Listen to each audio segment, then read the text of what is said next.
You are tuned in to another edition of Americana Music Profiles, brought to you by Americana Rhythm Music Magazine and AmericanaMusicMagazine.com.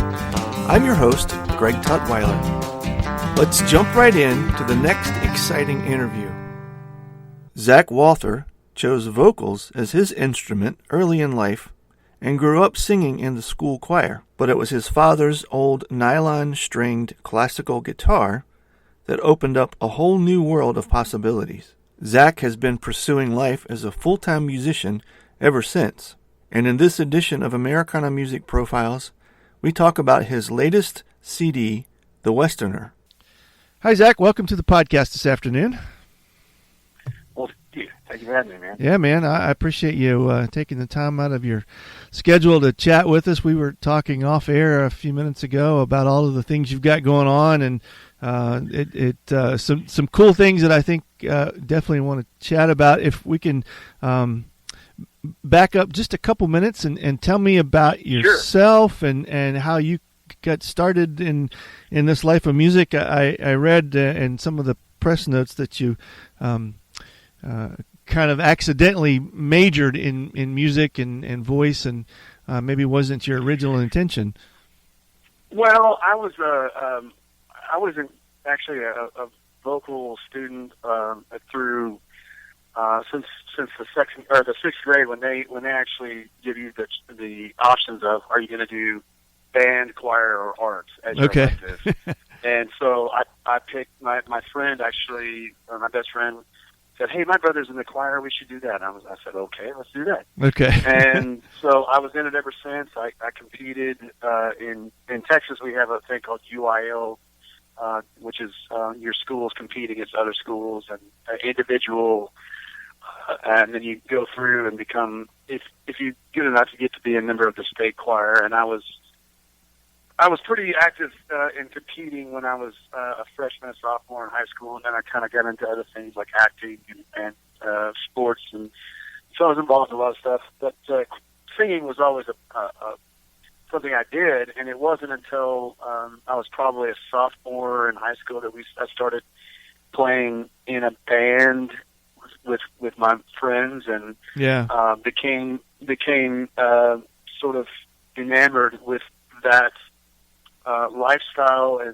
and very passionate about playing in and have ever since. So, and then when I went to college, I went to a university in San Marcos, Texas, called Southwest Texas State University, which is now Texas State University. And they have a program there called the Sound Recording Technology, SRT, which is your engineering for recording. In recording studios. So that is in the music program. So I had to have an instrument of study. So my instrument of study was voice. Okay. And so I was actually classically trained officially in the university there, and I didn't really want to sing classically. I mean, I don't find that as being a very prosperous career. Rock and roll and country bands seem to make a lot more money than I don't know. As an opera singer, I don't know what that entails. I never chose that path. But I've always played in bands all the way through college, during my training, vocal training and stuff like that. So I've made records since about 2001, and then they weren't very good back then, but the records have gotten better each time, and I'm really proud of where we're at today, and releasing The Westerner, which is our new record that comes out October 25th. Have you always found a way to be a professional musician or in the music industry, or were there other things that you've done along the way? No. I mean, if I didn't have to have a real job or a part-time job, that was the goal. Music full-time. And when you're young, and in your early 20s, when you're in college and you're starting a band, and starting to tour, as we were, you can sacrifice low-paying gigs and driving all into the night to get to a gig. because you're young Sure. and you're willing to do it. You know, it's not until I got married in 2010, and our first child was born in 2010. So it was when the responsibility sort of changed is when it was kind of like it's time to buckle down and make this a serious go, and I make, you know, if I don't want to do anything else, which I don't ever plan to, but Sure.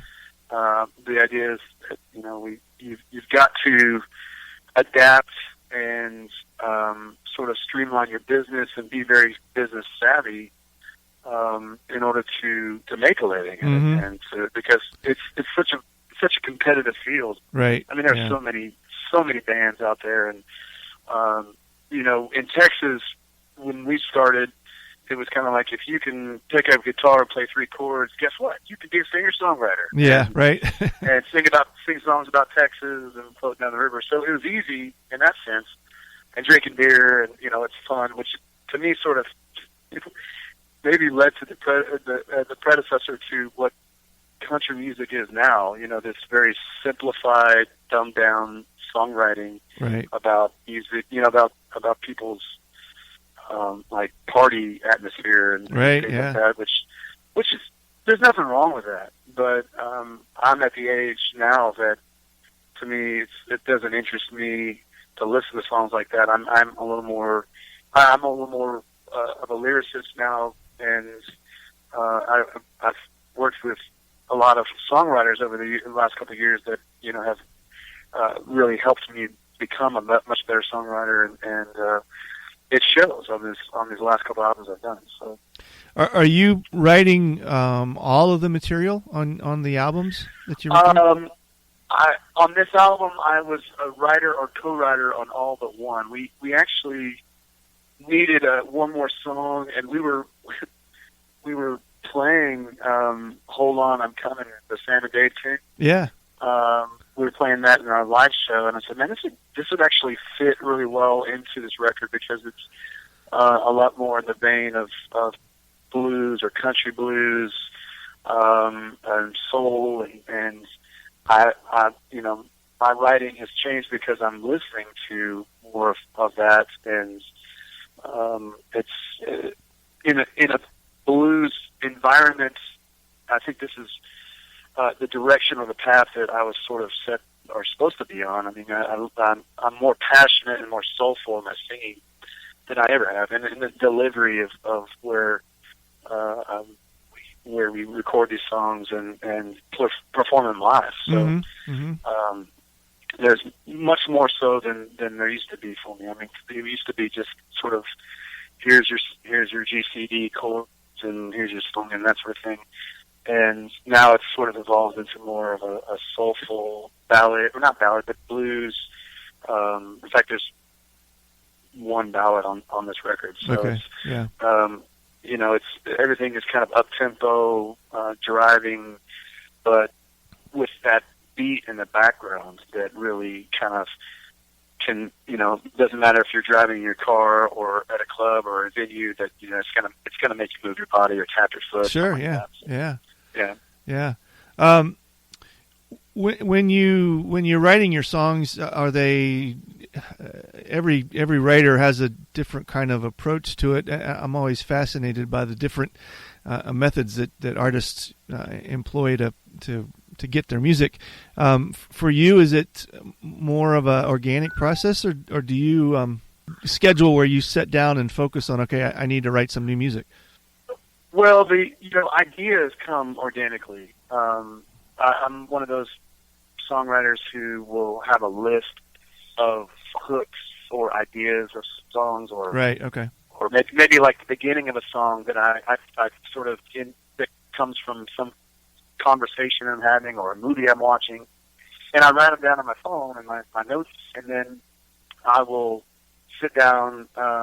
And with this record particularly, I was a lot more disciplined in, I've got to write this record and finish this record, because we already started recording it, and I was like, I've got songs I have to finish. So I was much more disciplined and treated it like a job, which is the way I'm going to do it from here on out, which is go in at 9 o'clock in the morning, get your cup of coffee and drink, and then sit at the piano and work these songs out, or just try to write with somebody. And that's really what helps, is like just scheduling co-writing sessions with people and, having songs already started, finishing those songs, or starting new songs that they have, So it's been, I was never a big co-writer kind of guy for many years, for probably the first 10 or 12 years of my songwriting career. And it's only been into the last, 5 or so years that I started co-writing. Okay. And it's, to me, it's a necessity, because it sort of, it plugs in the codes of the DNA that are missing. Right. Yeah. Like that scene in Jurassic Park. I've got something here that I think's great. And then I can't finish it, and then somebody comes in and is like, oh, here it is, and then it's great. Yeah. Right. Yeah. And that's the beauty of co-writing. Sure. Yeah. So when you're taking the music out, what does the schedule look like for you? How often are you playing out? Do you play out with a band? Is it solo? What does that look like? Yeah, so 9 times out of 10 it's band shows. We average between 15 and 18 dates a month. Okay. And we as of right now, we tour mostly Texas. We're family men, married and have kids, or have kids on the way. Our bass player is expecting his first child, and so we do mostly Texas dates, and Texas is a great state that affords musicians the luxury of not having to drive that far. Right. Big enough that we could drive 4 hours and be in a market, and then drive another 2 hours and be in a completely different market. So, it's great in that aspect. But we do get out to Texas, and I expect to be out of Texas a lot with this new record, because we're promoting it in the Americana genre, or Americana charts. Right. Okay. And the whole idea is that that is a chart that is nationwide, and right. We're trying to enlarge our audience and take the next step with this record, for sure. And the new record is called The Westerner. It's out now or coming out? It drops October 25th. Okay, so just a month or so away, right? Mm-hmm. And tell me a little bit about that. How is that different from your other music, or is it? Well, again, it's a lot of that stems from I don't want to drop his name, but very much, or if at all. But I've sort of been mentored by Rodney Crowell over the last decade or so. Okay, in writing and recording and working with him, and hope to be doing the next record with him as in the producer's chair. But that's sort of been a goal for a couple of years now. Yeah, and cool. I think we're to the point where it may happen. But as far as the process in this, it was kind of, we had a few songs, recorded them, and then had some other ideas for songs, recorded those, and then finished them. And it was a long process. It took us over a year and a half to finish the record. But a lot of that was because my drummer and his wife had twins this about 6 months ago. We were he bought a studio, or a house to put a new studio in. That took about a year to get that house finished and redone. And so there were a lot of things that kind of slowed that process down. Yeah. And touring so much. It's tough to go out and play music for a living and then come home and want to pick up your guitar on Sunday and start writing. Sure. Yeah. You gotta have some downtime, but and some family time for sure. But because of working with Rodney, his one major influence that I could sort of pinpoint was a discussion I had years and years ago. Was he's like, after a day of recording his songs in his studio out in Nashville, we're sitting around the dinner table, and he tells me that I'm a great singer, but his advice to me would be to go home listen to Ray Charles and Otis Redding and R&B singers of that 60s and 70s era, because I'm not delivering. I need to listen to how they deliver the lyrics. Okay. And that meaning, country music, especially music today, and what he's trying to groom me for is to not be what country music is today, but be better than that, and be like your Chris Stapletons and your Jason Isbells and things like that. Yeah. That it's the delivery of the song is what's really lacking in country music. It's not on the beat; it's at the beat. Right. Right. Yeah. And I didn't understand that at the time, but over time, I listened, I did my homework, and then I sent him some songs that I wrote a few months later, and he goes, "Well, my boy, you listened to what I said, and yeah, cool. Congratulations, you're there, and just keep going." Huh, so, awesome. So in a sense, the Westerner is a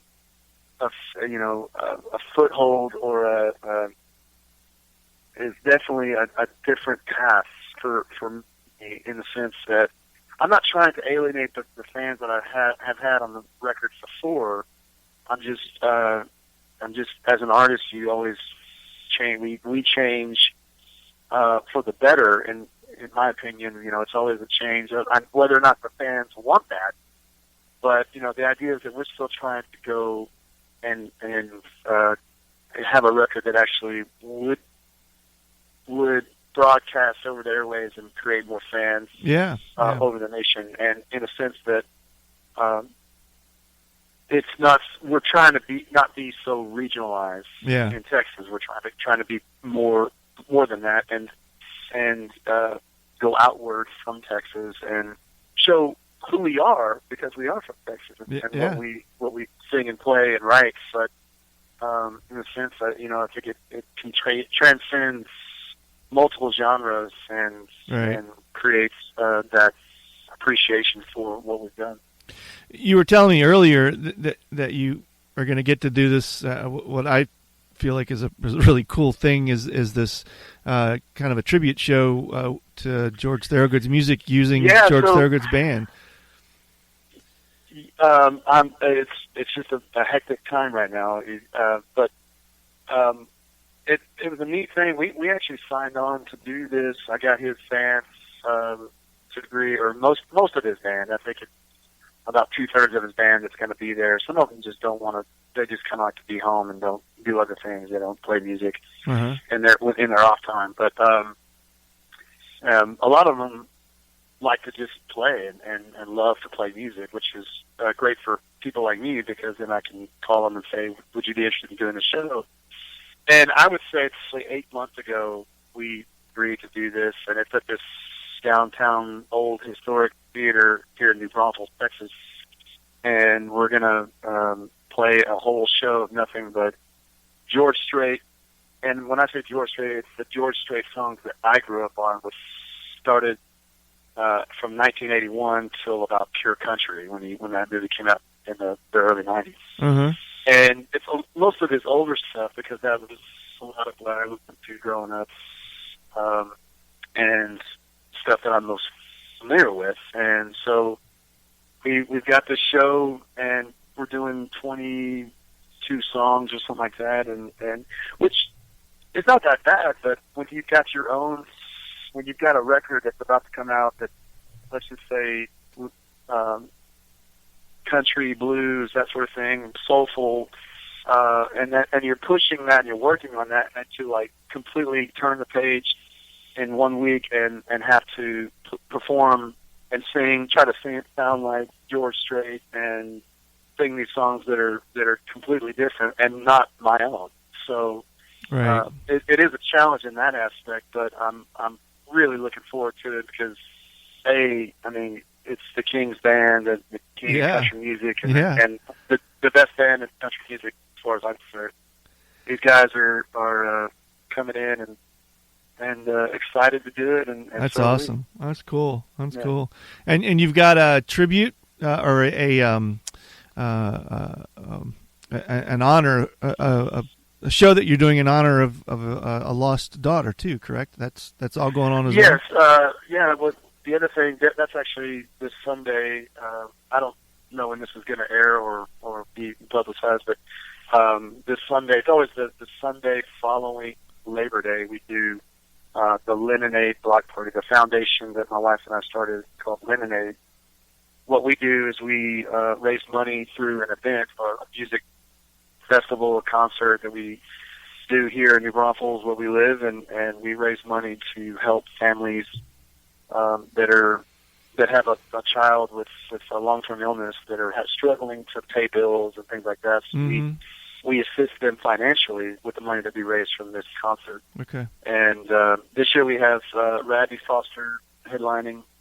Last year we had Rodney Crowell. Cool. It's a fun thing. So we do we have we have a carnival for the kids and so a lot goes into that. I mean, it's a 6-month process to put on something like this, and so when you have a normal job and then you got right, you're a nonprofit that you're running and not getting paid for it, it's a very time consuming in itself too. Yeah. So that's this Sunday. The following Thursday is the George Strait tribute, and then on to plus all the touring that we do, and then the record comes out in October. Yeah. It's just a real busy time, but I mean, as a musician,